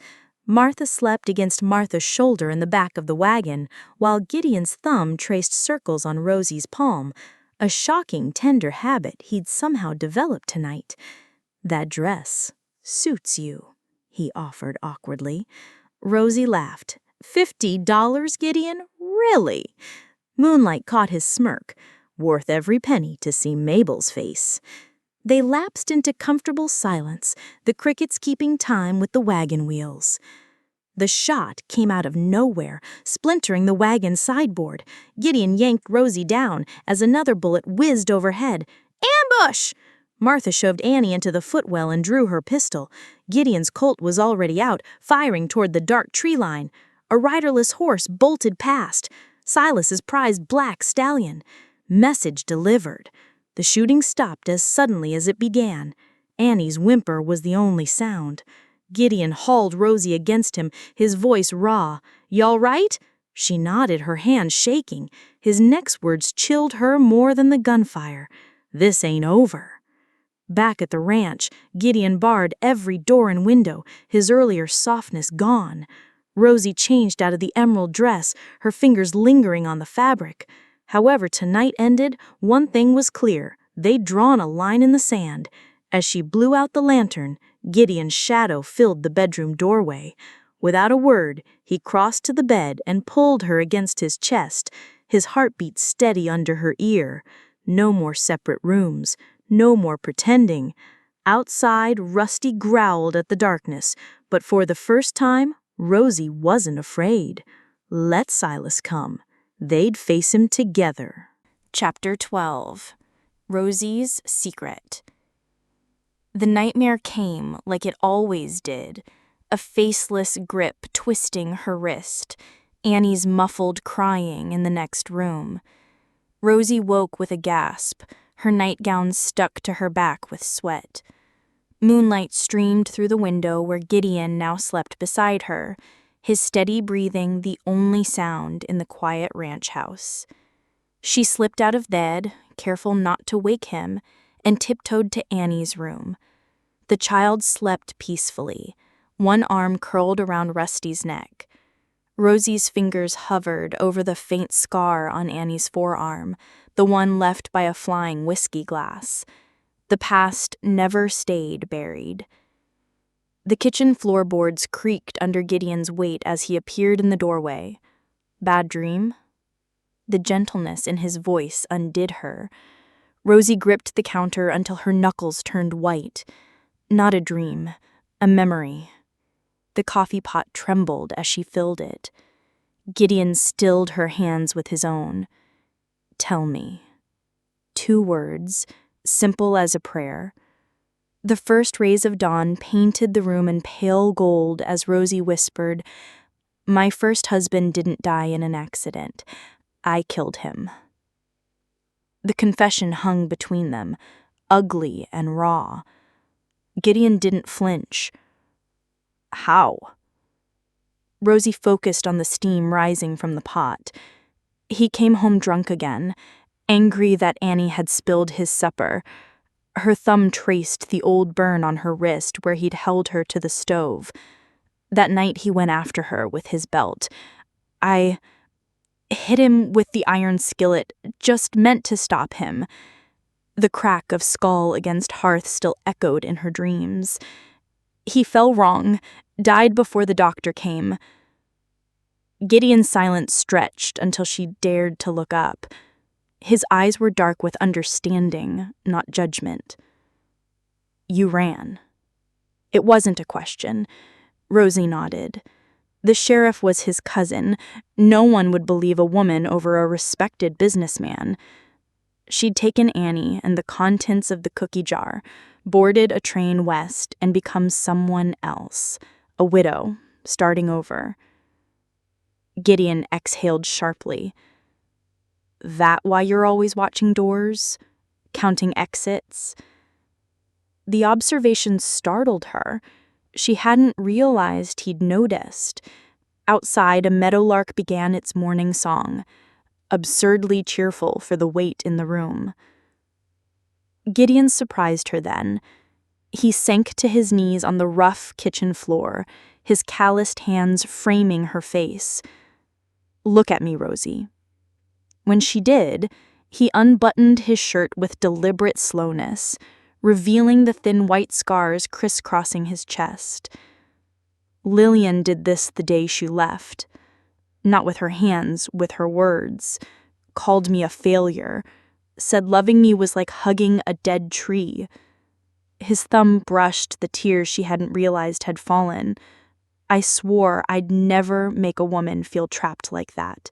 Never let one hurt like I did. The admission cracked something open in Rosy's chest. She traced the scars with trembling fingers, each one a story of pain she understood too well. Gideon caught her hand, pressing it over his heartbeat.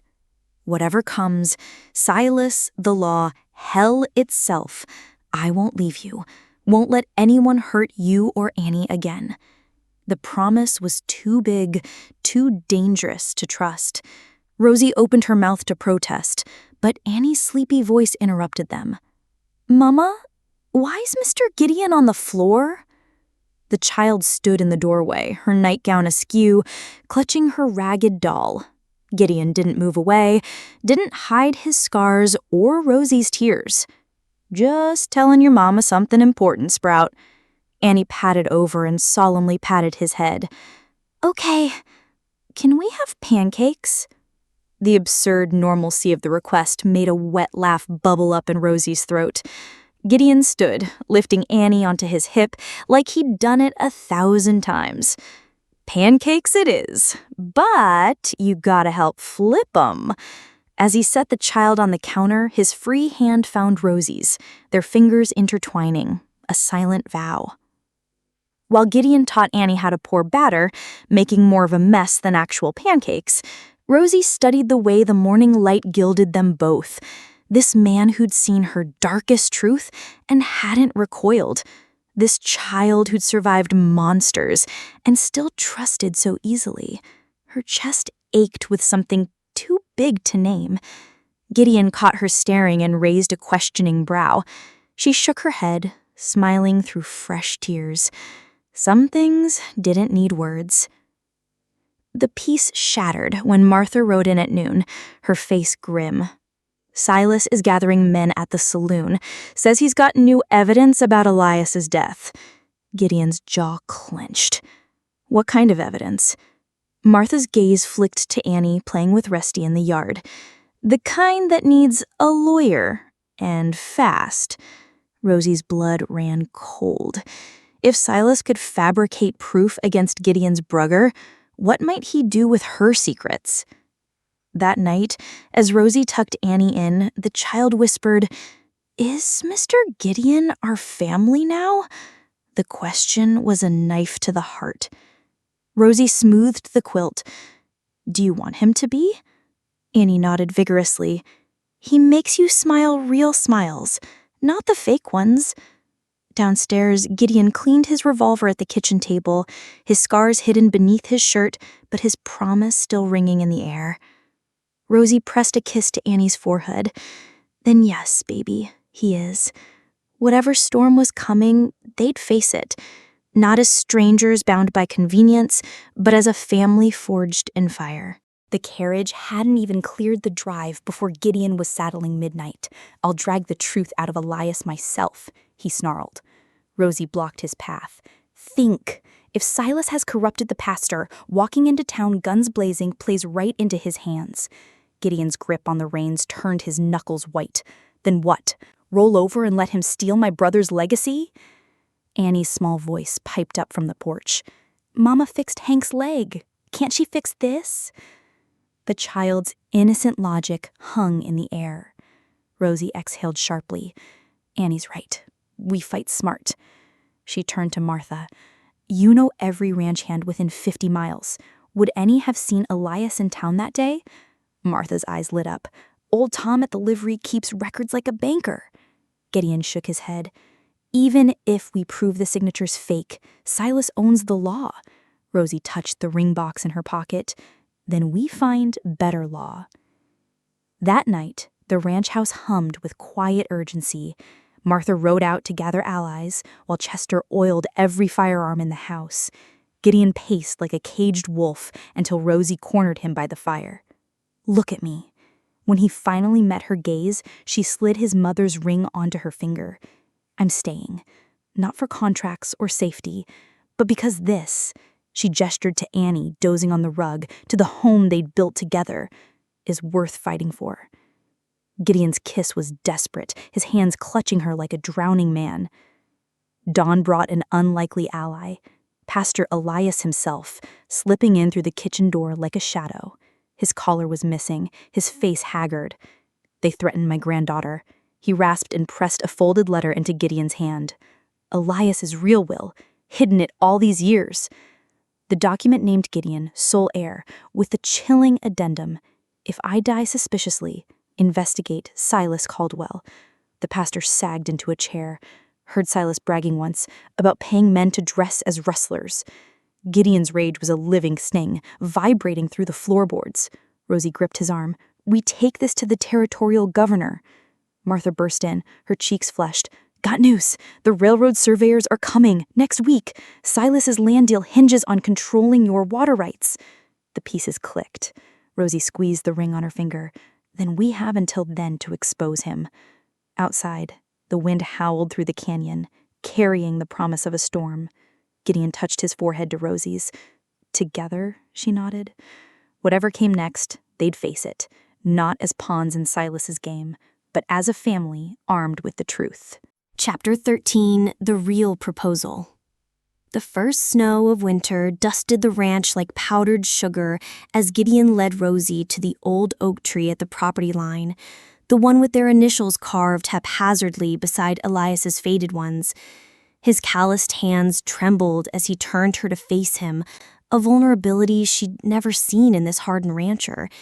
"I ain't good with words," he began, his breath fogging in the cold air, "but I need you to know this stopped being about contracts the day you set Hank's leg." He pressed a small velvet box into her palm. Inside lay a simple gold band, its surface scratched with age. "My mother's. Wanted you to have it, if you'll stay. For real this time." Rosy's throat tightened. The ring glinted in the weak sunlight, a tangible promise from a man who'd built walls instead of bridges his whole life. She opened her mouth to respond when Annie's shriek cut through the moment. "Mama, stranger's coming!" Gideon's head snapped up. Silas Caldwell's polished carriage rolled into the yard, flanked by the marshal and 2 armed men. Gideon shoved the ring box into Rosy's pocket. "Later," he muttered, already striding toward the threat, his posture rigid. Silas emerged like a spider from its web, his fur coat swallowing his thin frame. He didn't bother with greetings, just flourished a yellow document sealed with a familiar signature, Elias Boone in looping script. "Seems your brother had different plans for this land. Sold it to me fair and square 3 days before his unfortunate accident." Gideon's face went pale. "That's a damn lie." The marshal tapped his revolver. "Documents legal, Boone. Judge already verified it." Rosy stepped forward, her fingers brushing Gideon's rigid arm. "Let me see that." Silas smirked, but handed it over. The paper crackled in her grip. The ink faded, but the terms clear. Elias's signature, transferring full rights to Caldwell for a pittance. Yet something prickled at her. The E in Elias was too ornate, the tail of the S curling wrong. She'd seen enough of Elias's handwriting in the attic papers to know. "This is forged," she said coldly. Silas's smile didn't waver. "Prove it." The standoff stretched, broken only by Annie's whimper as she clung to Martha's leg. Gideon's voice dropped to a growl. "You've got until sundown to get off my land." Silas adjusted his gloves. "Or what? You'll shoot me like your brother shot those rustlers?" The deliberate barb struck true. Gideon flinched. The marshal cleared his throat. "There's a witness now, Boone. Says they saw Elias sign it." Rosy's stomach dropped. "Who?" Silas tipped his hat. "Why, Pastor Eli, of course." Chapter 14. The Legal Battle.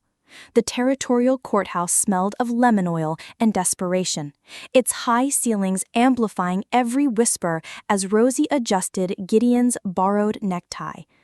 Nathaniel Graves, Elias's silver-haired college friend from back east, spread documents across the defense table like a gambler laying down a winning hand. "The signature's a forgery," he murmured, tapping Elias's genuine will against the fraudulent deed. "See how the E lacks the flourish? And the ink." He held it to the window, revealing faint blue streaks. "Iron gal ink fades brown, not black. This was penned recently." Gideon's knuckles whitened on the chair back. "Will the judge see it?" Graves' smile didn't reach his eyes. "Justice is blind, but judges? They see wallets." Silas Caldwell's entrance turned every head, his tailored suit costing more than most townsfolk earned in a year, his lawyer trailing like a well-fed shadow. The marshal tipped his hat to him, not the judge. Rosy's stomach knotted when she spotted Lillian in the gallery, her gloved hands folded, primly smirking towards the defense table. Gideon stiffened as Silas leaned close, his cologne reeking of arrogance. "Still time to walk away, Boone.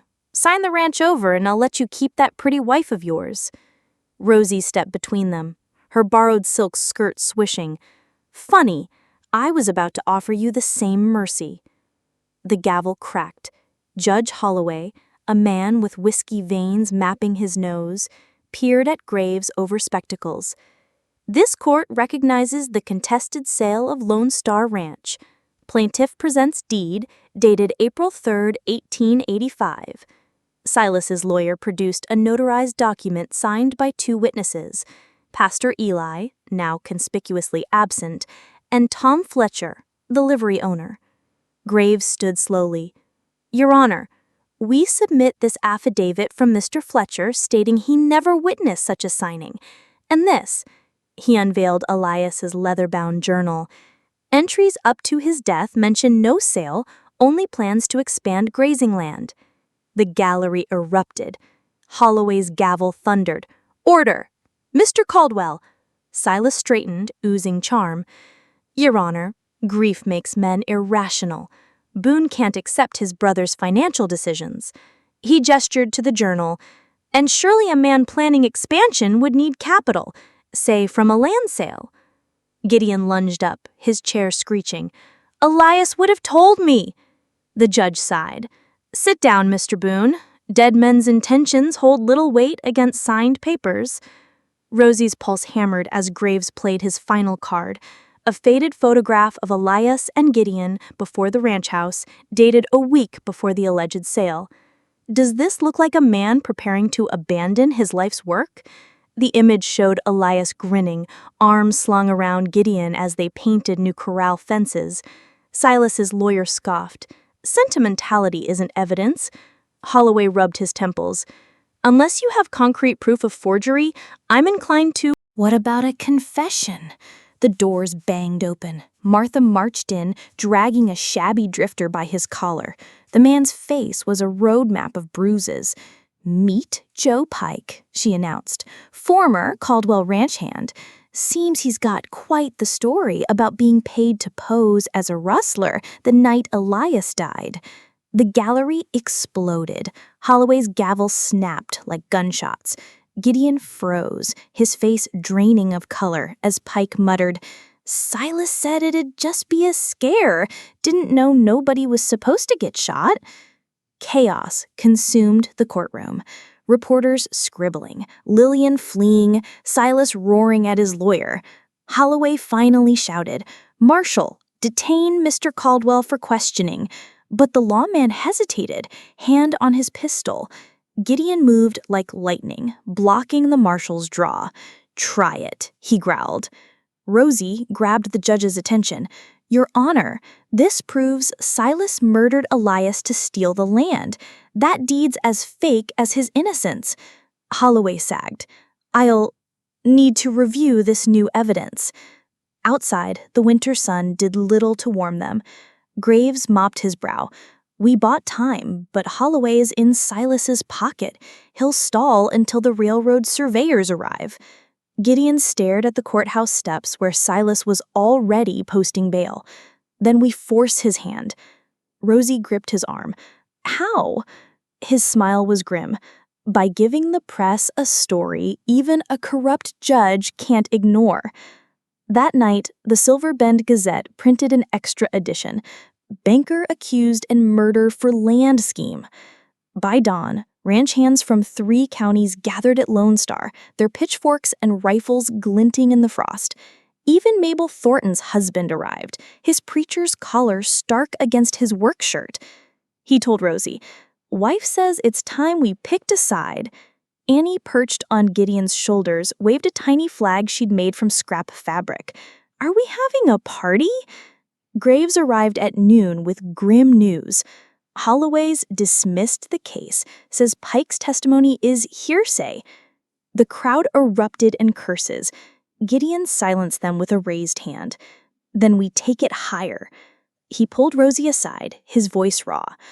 The governor's a day's ride, but Silas won't let this go. You and Annie should— She cut him off with a kiss, her mother's ring pressing between them. We ride together. As the sun dipped behind the mountains, the Boone family led their unlikely army toward the capital, the truth finally on their side. Chapter 15. The Rescue. The picnic blanket lay abandoned, Annie's half-eaten apple turnover crumbling in the grass beside her dropped sunbonnet. Rosy's scream tore through the meadow, scattering birds from the cottonwoods. Annie! Annie! The nearby creek's babble mocked her panic. Little Billy Peterson, the blacksmith's son, came running, his face streaked with dirt and tears. A bad man took her, the one with the gold tooth and fancy vest. He put her in a black carriage. Rosy's blood turned to ice. Silas. The kitchen knife strapped to her thigh beneath her skirts suddenly felt heavier than a revolver. Martha arrived at a gallop, her rifle already in hand. "I'll rally the men." "No time." Rosy vaulted onto Gideon's fastest mare, her voice eerily calm. "He wants me alone. Tell Gideon.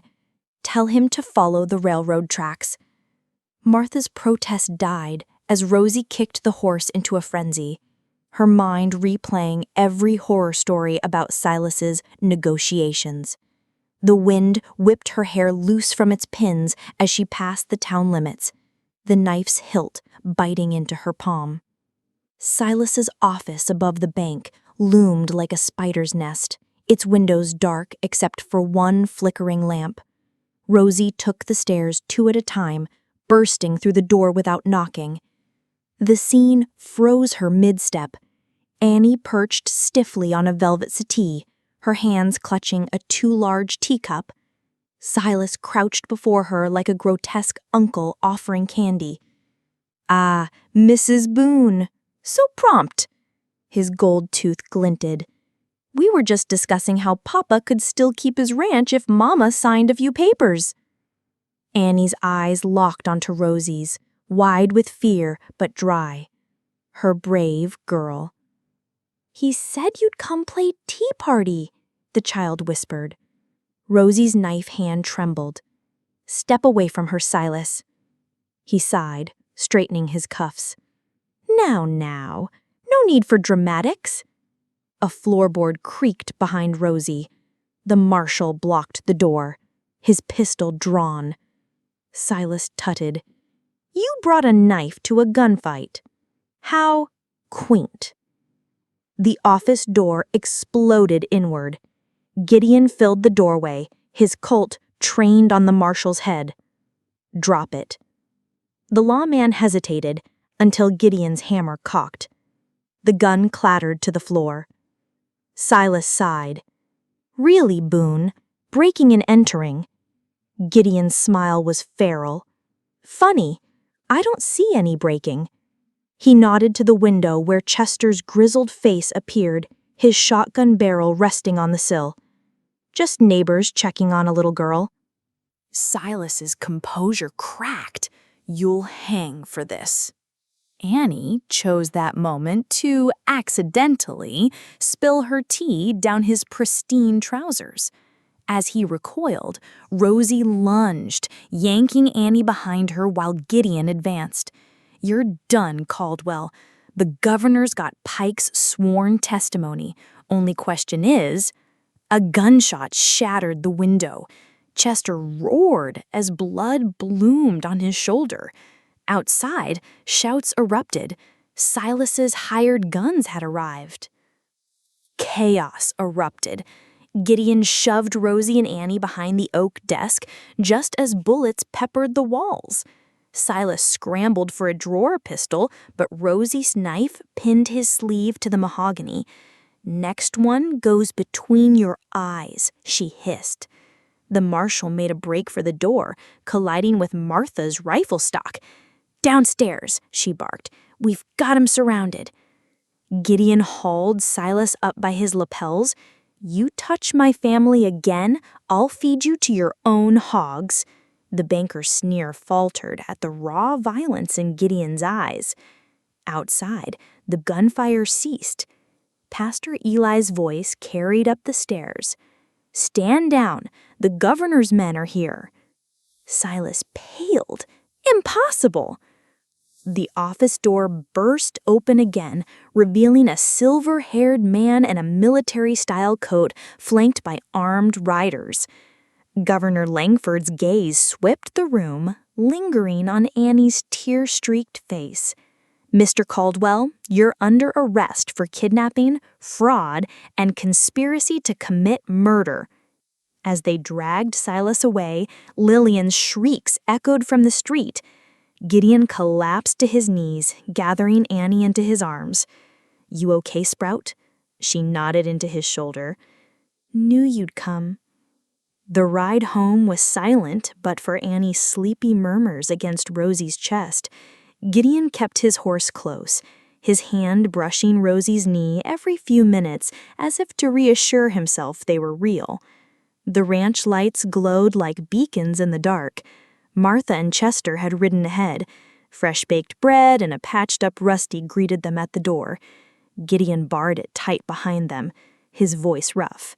No more separations. Rosy kissed him, tasting blood, sweat, and something like hope. Annie, already half asleep, reached for them both. Family hug. And for the first time, no one hesitated. Chapter 16. Redemption. Blood dripped from Gideon's side where Silas's bullet had grazed him, staining his shirt a dark crimson, but he didn't falter. The banker's office was in chaos. Overturned chairs, shattered glass, and the acrid stench of gunpowder thick in the air. Silas stood behind his desk, his gold tooth bared in a snarl as he leveled his pistol at Annie, who huddled behind a toppled bookshelf. "One more step, Boone, and I'll make sure you lose another family member," Silas hissed. Gideon's vision tunneled. He had failed Elias. He would not fail them. Rosy moved before Gideon could. She snatched a broken chair leg, a makeshift club, and swung it hard against Silas's wrist. The crack of bone was drowned out by his scream as the pistol clattered to the floor. Gideon lunged, tackling Silas into the wall, but pain from his wound made him stagger. Silas seized the opportunity, driving a knee into Gideon's ribs. "You're just like your brother," he spat. "Too weak to finish the job." The words ignited something feral in Gideon. He grabbed Silas by the throat and slammed him onto the desk. Outside, the townspeople had gathered, their faces pressed against the broken window. Mabel Thornton gasped as she watched the scene unfold, her hand flying to her mouth. The marshal, now freed from Silas's payroll, stood frozen, his loyalty shifting with the wind. "Do something!" Lillian shrieked, but no one moved. This was Gideon's fight. Silas clawed at Gideon's injured side, making him grunt in pain, but Gideon didn't let go. "You killed Elias. You stole from me. You threatened my family." His grip tightened. "But today, you lose." Silas's face purpled, his eyes bulging. Just as Gideon's vision blurred from blood loss, Annie's small voice cut through the rage. "Mr. Gideon, please." The plea snapped him back. He wasn't a killer. Not like Silas. With a final shove, he released the banker, letting him crumple to the floor, gasping. Rosy was already at Gideon's side, pressing her apron to his wound. "You stubborn man," she whispered, her voice shaking. Annie darted forward, throwing her tiny arms around Gideon's leg. "You saved us." The marshal finally stepped in, hauling Silas to his feet. "Silas Caldwell, you're under arrest for fraud, attempted murder, and kidnapping." The crowd outside erupted, some in outrage, others in vindication. Lillian screamed, clawing at the lawman. "You can't do this! He owns this town!" But the marshal's jaw was set. Not anymore. As Silas was dragged out, spitting curses, Gideon sank into a chair, his strength waning. Rosy knelt beside him, her hands steady as she assessed the wound. "You're lucky it's just a graze," she murmured. He caught her wrist, his thumb brushing over his mother's ring on her finger. "No, I'm lucky I have you." Annie climbed onto his lap, her small fingers poking at his bloodied shirt. "Does it hurt?" Gideon chuckled weakly. "Not as much as losing you would have." The townspeople lingered outside, murmuring among themselves. Martha and Chester kept them at bay, but Rosy could see the shift in their eyes. The fear of Silas had been replaced with something else, respect. Mrs. O'Leary pushed through the crowd with a basket of bandages and a bottle of whiskey. "For the pain," she said, nodding to Gideon. Even Mabel Thornton, ever the critic, sniffed and admitted, "Well, I suppose you're not entirely useless, Boone." Night fell as they returned to the ranch, Gideon leaning heavily on Rosy, Annie skipping ahead with Rusty. The house was warm, the fire already lit by Martha. Gideon eased into a chair by the hearth, watching as Rosy fussed over him. "You know," he said quietly, "I spent years thinking I didn't deserve this place, that I'd failed Elias." Rosy paused, meeting his gaze. "And now?" He reached for her hand, then Annie's, pulling them both close. "Now I know why I had to survive." Outside, the first snow of winter began to fall, blanketing the land in quiet peace. The ranch was theirs. The future was theirs. And for the first time in years, Gideon Boone felt like he was exactly where he was meant to be. Chapter 17. New Beginnings. The morning sun painted the Lone Star Ranch in gold as Gideon Boone stood at the fence line, watching the yearlings kick up dust in the corral. These weren't just any horses. They were Boone stock, the finest in Montana, their bloodlines now sought after as far as Cheyenne. The rebuilt barn stood twice as large as the old one, its fresh pine timbers smelling of sap and hard work. A small hand tugged at his leather chaps. "Papa, watch me!" Annie, now 6 years old with 2 missing front teeth, gripped a tiny lasso with fierce determination. Gideon crouched, adjusting her grip.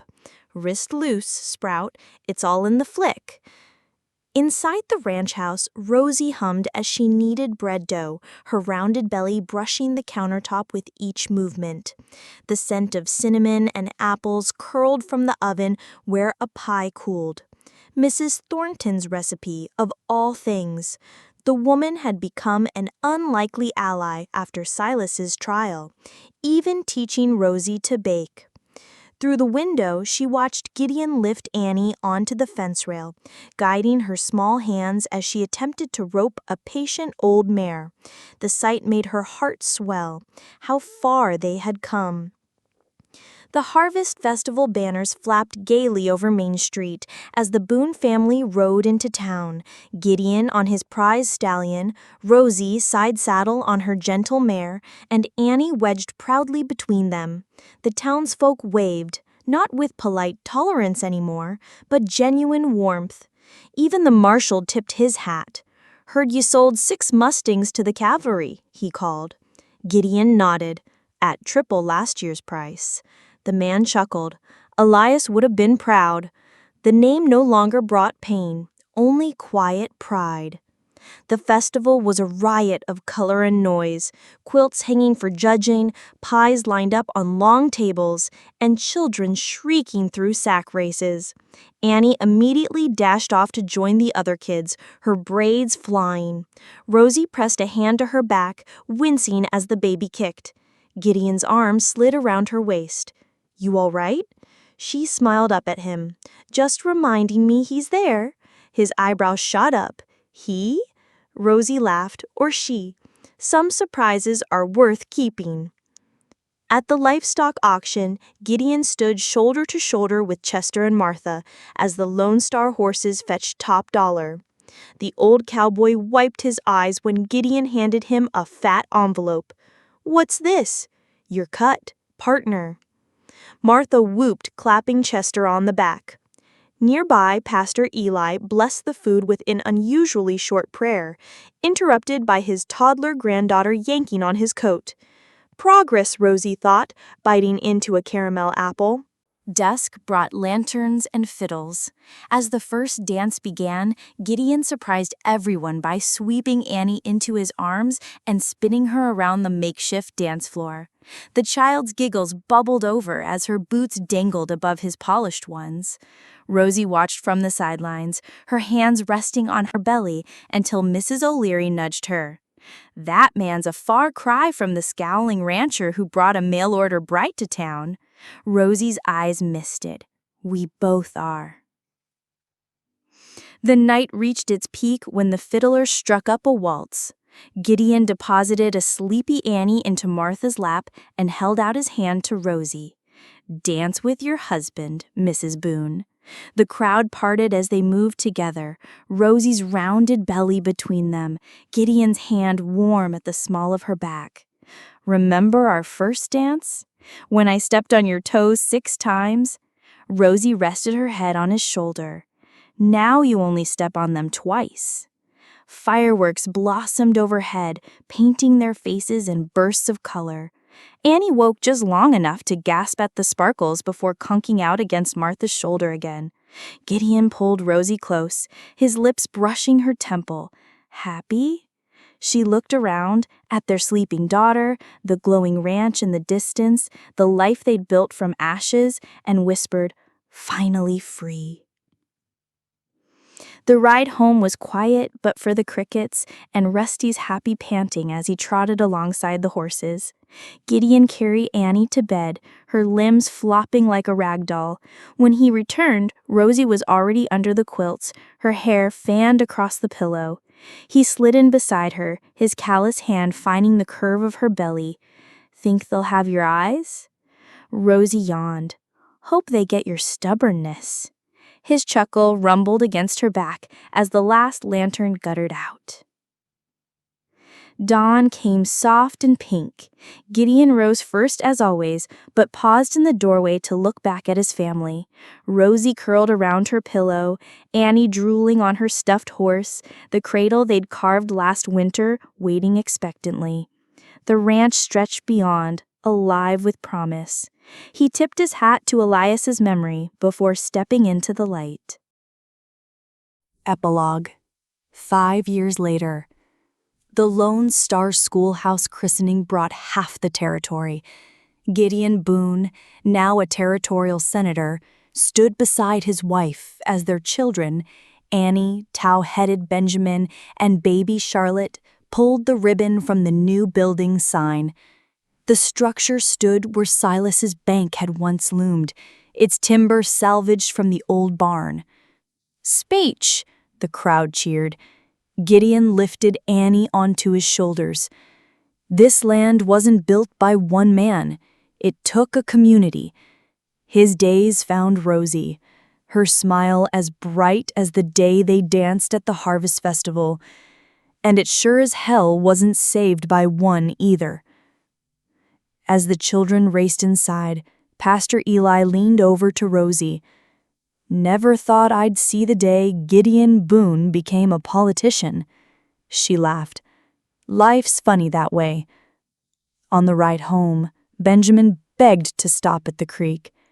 Gideon reined in, watching as his family splashed in the shallows, their laughter carrying on the wind. Rusty, now gray-muzzled but spry, barked at the minnows. The past had been a storm. The future? It was wide open as the Montana sky. If this story captured your heart, hit subscribe. We've got more breathtaking Western romances coming your way.